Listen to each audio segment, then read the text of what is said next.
Hello అండి, welcome to food ed kitchen. నేను మీ నాగిని. ఈరోజు రెసిపీలో గోధుమపిండితో టేస్టీగా హెల్తీగా క్రంచీ బిస్కెట్స్ చేసి చూపిస్తానండి. ఈ బిస్కెట్స్ని చాలా ఈజీగా ఓవెన్ అనేది లేకుండా బేకరీ స్టైల్లో చేసేయచ్చు అనమాట. మనకి ఎప్పుడు ఇంట్లో ఉండే కేవలం 4 ఇంగ్రీడియంట్స్తో చాలా టేస్టీగా తయారు చేసేయచ్చు. మరి ఏ విధంగా ప్రిపేర్ చేయాలో చూసేద్దాం. Let us start. ఫస్ట్ ఒక పెద్దది ఇలాంటిది అల్యూమినియం బౌల్ తీసుకోండి. అందులో ఒక స్టాండ్ లేకపోతే కనుక ఇలాంటిది కొంచెం లోతుగా ఉన్న ప్లేట్ లాంటిది కానీ లేదంటే ఒక బౌల్ కానీ తీసుకోవచ్చు. మీరు ఇలా ప్లేట్ని బోర్లిస్తున్నానండి. నేను ప్రీహీట్ చేసుకోవాలి ఒక 10 నిమిషాల పాటు. ఈలోగా బిస్కెట్స్కి పిండిని రెడీ చేసుకోవచ్చు. ఒక మిక్సింగ్ బౌల్ తీసుకుని అందులో 200 గ్రాముల నెయ్యి వేసుకోండి. నెయ్యిని మీరు తీసుకునేటప్పుడే రూమ్ టెంపరేచర్లో ఉన్నది మాత్రమే తీసుకోండి. కప్స్లో అయితే కనుక 1 కప్పు వేసుకోండి. నెయ్యి ప్లేస్లో ఆయిల్ కానీ బటర్ కానీ వేసుకోవచ్చు. ఈ నెయ్యిలో 200 గ్రాముల పంచదార పొడి కూడా వేసుకోండి. ఇప్పుడు ఒకసారి హ్యాండ్ బీటర్తో బాగా కలుపుకోవాలి.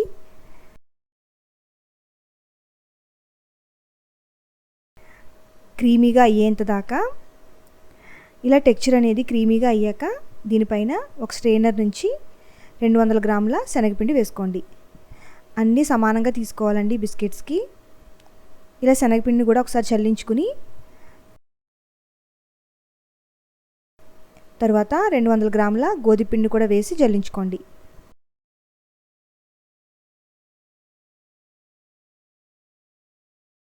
ఇప్పుడు యాలకుల పొడిని నేను ఈ విధంగా షుగర్లో వేసి గ్రైండ్ చేసి వేస్తున్నానండి. అలాగే 1 టేబుల్ స్పూన్ ఉప్మా రవ్వ వేసుకోండి. ఉప్మా రవ్వ వేస్తే కరకరలాడుతూ బాగుంటాయండి క్రంచీగా బిస్కెట్స్. అలాగే చిటికెడు సాల్ట్ వేసుకోండి.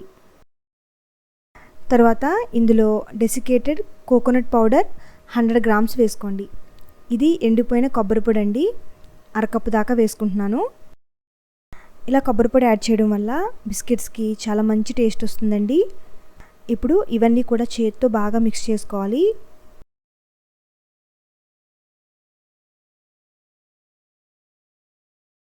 చూసారా, మనకి పిండి అనేది పొడి పొడిగా ఉంది కదా. ఇప్పుడు ఇందులో 1/2 కప్పు కాచి చల్లార్చిన పాలని కొంచెం యాడ్ చేస్తూ కలుపుకోండి.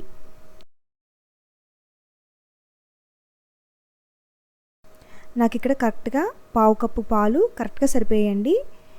ఈ విధంగా పిండి అనేది సాఫ్ట్గా ఉండాలి.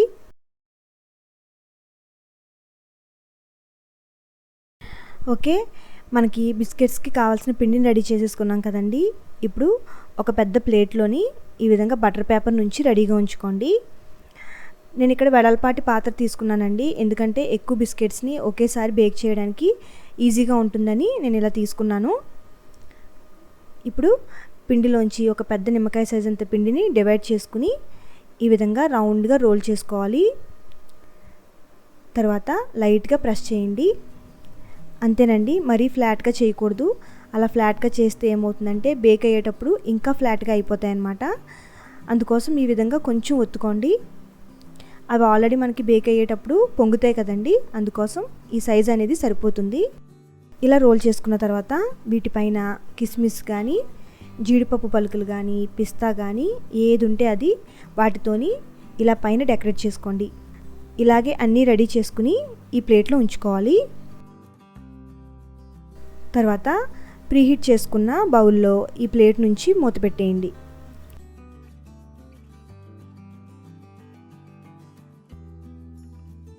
ఇక్కడ మూతకి కొంచెం గ్యాప్ అనేది ఉంది కదండి. అందుకోసం నేను ఇక్కడ వెయిట్ని పెడుతున్నాను, హీట్ అనేది బయటకు పోకూడదని.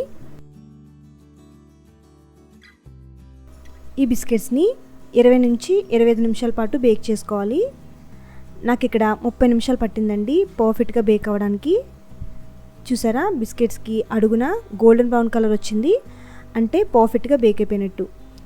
ఇప్పుడు స్టవ్ ఆఫ్ చేసేసి బయటికి తీసి కంప్లీట్గా చల్లారనివ్వండి. బిస్కెట్స్ కంప్లీట్గా చల్లారాక మాత్రమే తీసుకోవాలండి, లేదంటే అవి మనకి ముక్కలు అయిపోతాయి. చల్లారితేనే మనకు అవి గట్టిపడి క్రంచీగా బాగుంటాయి అన్నమాట. బేకరీ స్టైల్లో బిస్కెట్స్ రెడీ అయిపోయినట్టేనండి. సేమ్ మనకి అలాగే ఉంటాయన్నమాట, బేకరీలో తినే బిస్కెట్స్ లాగే. వీటిని మీరు ఎయిర్ టైట్ కంటైనర్లో స్టోర్ చేసుకోవచ్చు. మరి మీకు ఈ రెసిపీ నచ్చినట్లయితే లైక్ చేసి షేర్ చేయండి. మీకు ఎలా వచ్చిందో ట్రై చేసి చెప్పండి నాకు కామెంట్ సెక్షన్లో. మళ్ళీ నెక్స్ట్ రెసిపీతో మీ ముందుంటానండి. అంతవరకు సెలవు. నమస్తే.